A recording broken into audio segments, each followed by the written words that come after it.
If you're the sort of woodworker who finishes the expression where there's smoke with there's routing, this is probably familiar to you. It's called router burn. And it's caused by either using too slow a feed rate as you pass the bit, setting a bit speed too fast for its diameter, or trying to hog off too much material at one time. But there are ways to fix a problem like this, and we'll show you 3 of them. When it's more of a scorch mark than a burn mark, you can probably remove it with a sanding pad such as this 120 grit pad here.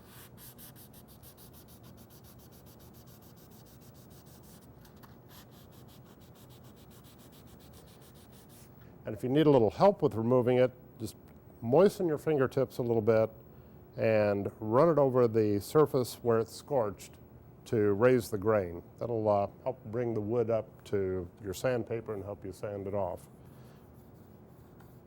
It won't take long to sand. Let's see.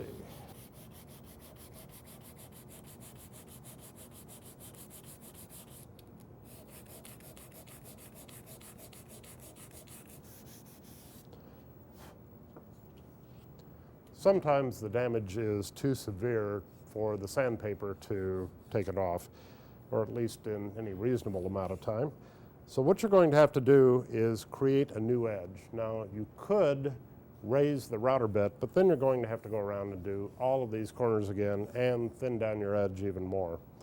Another way to do this is to take off a little bit more this way. It's not going to be enough to throw off your panel dimensions in this case, but it will be enough for the router to shave off this burned area. Now, one way to do this is to come at it with a sharp hand plane. I'm only going to do a couple of strokes. It's not going to take much on this end grain. And what I'm doing is coming at it from the outside to the inside so I don't carry the blade past the edge and risk some tear out there. Now, I have an all-new edge here that allows the router bit to come in just a tiny bit closer to this area here, shaving off the burn marks.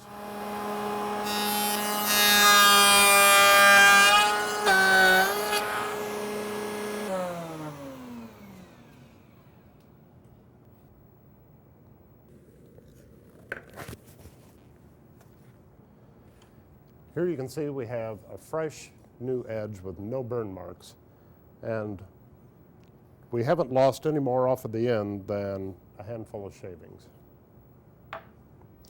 But what do you do if you don't have a hand plane? Well, there's always black dye. Just kidding. There are other ways to shave off the end of a panel, and I'll show you one here.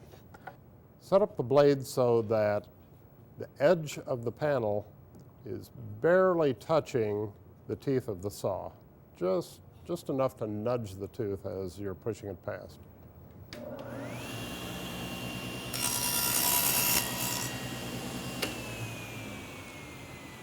As with the hand plane, we've given this a new edge, which is going to create a new edge here when it's routed.